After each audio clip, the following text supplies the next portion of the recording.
Graça e paz, igreja, que a graça e a paz da parte do nosso Deus, o nosso Pai, estejam, presentes na vida da sua igreja. E assim como o apóstolo Paulo ele saudava aos irmãos colossenses, eu também os saúdo e desejo que cada um de nós possamos aproveitar este momento tão precioso de aprendizado da palavra de Deus, que seja o seu Santo Espírito, a nos conduzir neste momento e que os nossos corações estejam preparados para isso também. Bem, queridos, como nós sabemos, algumas semanas já iniciamos o estudo da carta de Paulo aos Colossenses, carta esta que ele escreveu quando estava ali em prisão em Roma.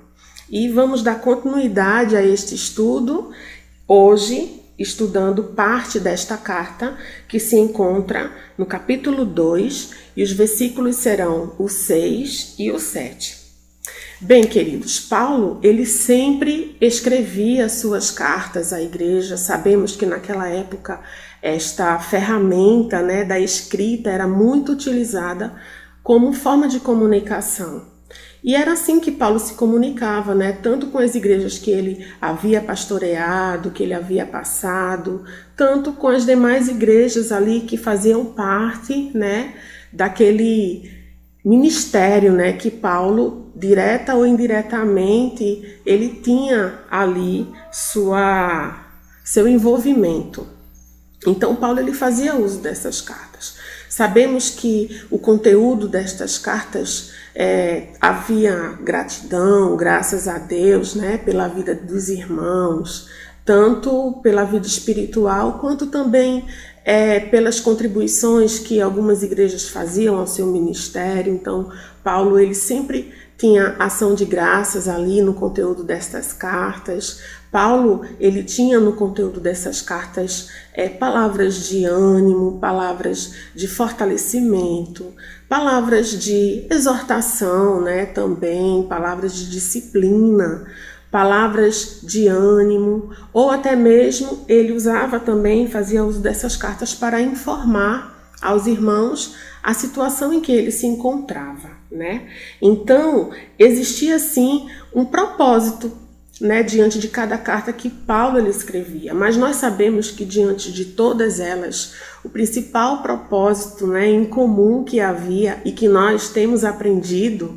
é o seguinte: é pregar o evangelho para toda criatura e em todos os lugares, evangelho que explicita o eterno propósito de Deus, o qual ele está cumprindo por meio de seu Filho, Jesus Cristo, e vem executando na igreja e através dela. Então, que este propósito, pelo qual Paulo ali, ele tinha, diante do chamado que ele havia recebido pelo próprio Senhor Jesus ali em seus ensinamentos, também seja presente em nossas vidas. Então, o motivo específico desta carta e mais importante que nós podemos levantar, como já foi estudado nas semanas anteriores, inclusive nesta semana que se passou, por meio do pastor João, nós sabemos que existia uma preocupação, Naquele período ali, esta igreja ela estava sendo ameaçada por heresias, por falsos ensinos. E Paulo ele se preocupava muito com isso. E Paulo aproveitou o envio desta carta para unicamente alertar a esses irmãos, para que esta igreja não viesse a se perder para estas heresias.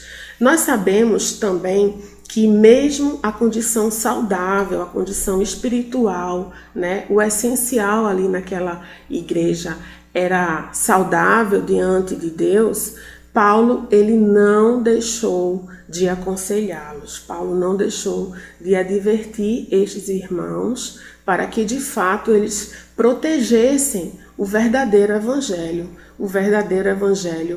por meio de Cristo Jesus, Então, o contexto desta igreja era esse. Vamos fazer a leitura agora dos versículos 6 e 7 do capítulo 2, que diz assim, versículo 6. Ora, como recebestes Cristo Jesus, o Senhor, assim andai nele.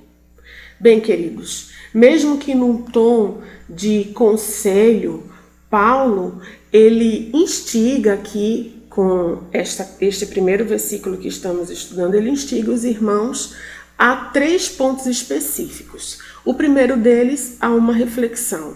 O segundo, a uma confrontação. E o terceiro, a uma prática. Primeiro, ele traz e faz com que esses irmãos venham a refletir. Ora, como recebestes Cristo Jesus? Paulo aqui está fazendo-os lembrar o verdadeiro evangelho que eles receberam, o verdadeiro evangelho que lhes foram entregues. Então, era a respeito desse evangelho que Paulo estava aqui querendo fazer com que eles refletissem, né? O evangelho ali que tinha por objetivo unicamente ser cristocêntrico, né? Sempre referindo-se ali à pessoa de Cristo Jesus. Então, era a respeito deste evangelho aqui que Paulo queria que fosse mantido, que fosse guardado, que fosse preservado por estes irmãos. E dessa forma, Paulo os faz lembrar: ora, como recebestes Jesus Cristo, o Senhor. Em segundo lugar, Paulo ele faz uma confrontação. Porque ele diz, assim andai nele. Ou seja, ele confronta estes irmãos a forma como eles deveriam andar, né? E este seria andar nele, andar em Cristo Jesus. E nisso ele faz uma perfeita, né, coerência que deveria existir entre a forma que estes irmãos deveriam viver este evangelho que eles mesmos receberam. E por último, Paulo, ele os leva a uma prática, né? Assim andai nele, né? Uma questão prática. Se eles receberam verdadeiramente a Cristo como Senhor em suas vidas e Salvador, assim eles deveriam também andar nele, andar em Cristo. E andar em Cristo estava muito ligado a seguir o modelo que o próprio Cristo deixou, o modelo que o próprio apóstolo tanto proclamou, né? Andar numa vida em conformidade com a vontade de Deus. Ter uma vida, uma conduta cristã e uma prática diária de acordo com este evangelho. Então, por isso, Paulo também os chama a uma prática. E é interessante que no capítulo 1, versículo 10, né, desta mesma carta, Paulo ele faz a sua oração e ele traz à tona nessa oração a forma como esses irmãos deveriam viver. Capítulo 1, versículo 10 diz assim: a fim de viverdes de modo digno do Senhor, para o seu inteiro agrado, frutificando em toda boa obra e crescendo no pleno conhecimento de Deus. Era esta prática que Paulo ele chamava estes irmãos a viverem. Não só nesta carta aos Colossenses, mas também na carta que ele mesmo escreveu aos Efésios, no capítulo 2, versículo 10, assim diz: pois somos feitura dele, criados em Cristo Jesus para boas obras, as quais Deus de antemão preparou para que andássemos nela. Também aconteceu na carta escrita aos Filipenses, capítulo 3, versículos 16 e 17, que diz assim: todavia, andemos de acordo com o que já alcançamos. Irmãos, sede imitadores meus, e observai os que andam segundo o modelo que tendes em nós. Como nós sabemos, Paulo ele chamava, né, os irmãos a imitar a ele de forma prática, porque nós sabemos a quem Paulo de fato também imitava, e este era a Jesus Cristo. Então, neste primeiro versículo, queridos, ora, como recebestes Cristo Jesus, o Senhor, assim andai nele. E qual seria a lição que nós podemos extrair deste pequeno versículo? É a seguinte: devemos guardar o evangelho que nos foi entregue. Que evangelho é este? O evangelho de Cristo. E viver assim como Jesus viveu. Então, trata-se unicamente, né, de nós relembrarmos, assim como esses irmãos foram convidados a relembrar, né, do evangelho que eles receberam, guardar esse evangelho e viver segundo Jesus viveu também. Essa é a primeira lição. Então, agora sigamos na leitura. Versículo 7 diz assim: nele, radicados e edificados e confirmados na fé, tal como fostes instruídos, crescendo em ações de graças. Então, mais uma vez e de uma forma mais detalhada, Paulo os convida, né, como eles deveriam viver. Primeiramente, Paulo, ele utiliza uma linguagem comparativa. Isso era muito comum em suas cartas. Paulo fazia uso de analogias para que o entendimento, né, fosse alcançado de uma maneira mais fácil, de uma maneira mais prática. E ser radicados nele, ou seja, ser radicados em Jesus, Paulo, ele fala aqui numa linguagem muito utilizada na agricultura. Então pensemos assim, numa árvore. E é assim que Paulo diz que devemos ser, né? Firmados como uma árvore, fincada na terra por suas raízes profundas, radicados nele, radicados em Cristo, firmados nele, né? Assim como uma árvore finca, né, suas profundas raízes. Ao contrário desta palavra, eu me lembro muito bem da parábola do semeador, né? Que diz em Mateus, capítulo 13, versículo 6, assim: ao semear em local de pouca terra, saindo, porém, o sol, a queimou, e porque não tinha raízes, e eu afirmo, raízes essas profundas, secou-se. Né? Então, quando não estamos radicados de fato, né, o que pode nos acontecer? Mas o profeta Jeremias, ele também falou, no capítulo 17, versículo 8, porque ele, né, ou seja, o homem que põe no Senhor a sua confiança, é como a árvore plantada junto às águas, que estende as suas raízes para o ribeiro, e não receia quando vem o calor, mas a sua folha fica verde, e no ano de sequidão não se perturba, nem deixa de dar fruto. Então era desta forma que Paulo aconselhava que deveríamos viver, né? Radicados, firmados como uma árvore de profundas raízes, mas radicados e firmados no Senhor. E ele dá continuidade também com uma outra forma que estes irmãos deveriam viver, né? Edificados. E mais uma vez, nesta linguagem comparativa, Paulo, ele usa aqui a linguagem muito utilizada na construção, né? Edificados, que significa construídos, né? E em Efésios, capítulo 2, versículos 20 e 22, diz assim a palavra do Senhor: edificados sobre o fundamento dos apóstolos e profetas, sendo ele mesmo, Cristo Jesus, a pedra angular, no qual todo o edifício bem ajustado cresce para santuário dedicado ao Senhor, no qual também vós, juntamente, estáis sendo edificados para a habitação de Deus no Espírito.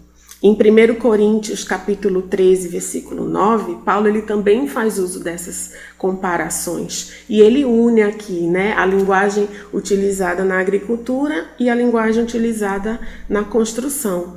Porque de Deus somos cooperadores, lavoura de Deus, edifício de Deus sois vós. Então, Paulo, usando esta linguagem, né, ele unicamente aponta de que maneira nós devemos nos firmar e sermos edificados, né? Crescermos. E a nossa base, o nosso fundamento está sim no verdadeiro evangelho ali, no evangelho cristão, né? Dito ali pelos profetas, pelos apóstolos, porque estes, por sua vez, estavam firmados na pedra angular, que é Cristo Jesus. E por último, Paulo, ele usa uma outra linguagem que estes irmãos deveriam viver. De que maneira? Confirmados. E neste momento aqui ele faz uma linguagem jurídica, né? Confirmado significa constatado, assegurado. E de forma prática nós podemos dizer que seríamos confirmados. Vamos trazer como exemplo um contrato. Um contrato, quando feito e devidamente assinado ali, ele tem que ser cabalmente cumprido, né? Ele tem que ser realmente efetivado. E a prática, né, do que é feito naquele contrato realmente leva para uma autenticidade dele. Então, tendo por garantia a fé. E nesse caso, né, a fé declarada por aqueles que verdadeiramente creram, declarada por meio do batismo, né, que é a nossa confissão pública de fé ali no Senhor Jesus. E é desta forma que Paulo, ele diz que estes irmãos e nós também deveremos viver confirmados, né? Devemos viver cabalmente cumprindo o evangelho que nos foi entregue, né? Para que de fato possamos demonstrar que somos autênticos, que somos verdadeiros no Senhor Jesus. Ele continua ainda colocando uma outra observação, né? Como fostes instruídos. E aqui a gente vem a lembrar, né, por quem que esses irmãos foram instruídos? Pelo nosso irmão Epáfras, né? Um evangelho baseado, sim, na sã doutrina cristã, ou seja, nos ensinamentos de Cristo. Evangelho este pregado pelos apóstolos, e isso inclui o nosso irmão e apóstolo Paulo, e neste caso, transmitido e instruído aos irmãos colossenses por meio do irmão Epáfras. Então, como fostes instruídos? Paulo também faz com que eles se lembrem, né, quem foi aquele que apresentou o verdadeiro evangelho na vida destes irmãos. E mais uma vez ele aponta para uma última prática, que seria crescendo em ações de graças. E isso, queridos, crescendo em gratidão. Crescendo em gratidão por tudo que Deus ele planejou e nos incluiu. E isso se trata do plano de redenção para as nossas vidas, que nos incluiu por misericórdia, que nos incluiu por graça, por amor. A gente teve o perdão dos nossos pecados, e isso deve ser motivo de gratidão continuamente em nossas vidas. E é assim que Paulo, ele fala a estes irmãos que eles devem crescer, né? Este crescimento, de que maneira este crescimento deveria ocorrer? Radicados, edificados e confirmados, né, em Cristo Jesus, sempre da forma como foram instruídos, inicialmente pelo irmão Epáfras, e crescendo em ações de graças, em gratidão a Deus por tudo que ele promoveu, né, por todo o plano de salvação direcionado para estes irmãos, direcionado para as nossas vidas. E neste momento aqui, nós podemos extrair uma segunda lição, e esta é: só fundamentados em Cristo seremos edificados para o crescimento que procede de Deus. Cristo, de fato, ele é a pedra angular, ele é ali a base, a rocha eterna que deve nos sustentar, né, neste crescimento. E só fundamentado nele, em Cristo, é que nós cresceremos o crescimento que procede de Deus. Então, recapitulando as lições, a primeira lição: devemos guardar o evangelho que nos foi entregue, evangelho este de Cristo, e viver assim como Jesus viveu. A segunda lição: só fundamentados em Cristo seremos edificados para o crescimento que procede de Deus. E por meio da prática dessas duas lições, queridos, nós alcançaremos sim aquilo que Paulo tanto desejava na vida destes irmãos, na vida desta igreja, que era o progresso espiritual. E eu acredito que ensinando uma vida, né, baseada nesta palavra, o apóstolo Paulo, ele não só desejava esse progresso espiritual, mas também, né, uma vida de progresso, de crescimento que procede de Deus, nos deixa protegidos, né, de qualquer heresia, de qualquer falso ensino que possa nos acometer, né, assim como ameaçava aquela igreja, que nós também possamos nos proteger, que nós possamos crescer o crescimento que procede do Senhor, para que não nos deixemos enganar. Este era o real desejo de Paulo aos irmãos colossenses. E assim nós chegamos ao final deste estudo. Espero em Cristo Jesus que esta palavra ela não se perca, que de fato venha a adentrar em nossos corações, a trazer transformação em nossas vidas e uma vida prática de acordo com este evangelho que também nós recebemos. Vamos orar e agradecer ao Senhor. Deus, Pai querido e amado, eu glorifico o teu santo nome, Senhor. Eu te agradeço por tua palavra que nos traz neste momento, Deus, uma palavra de advertência, uma palavra de alerta, Deus, um conselho, Pai, vinda do teu próprio Espírito.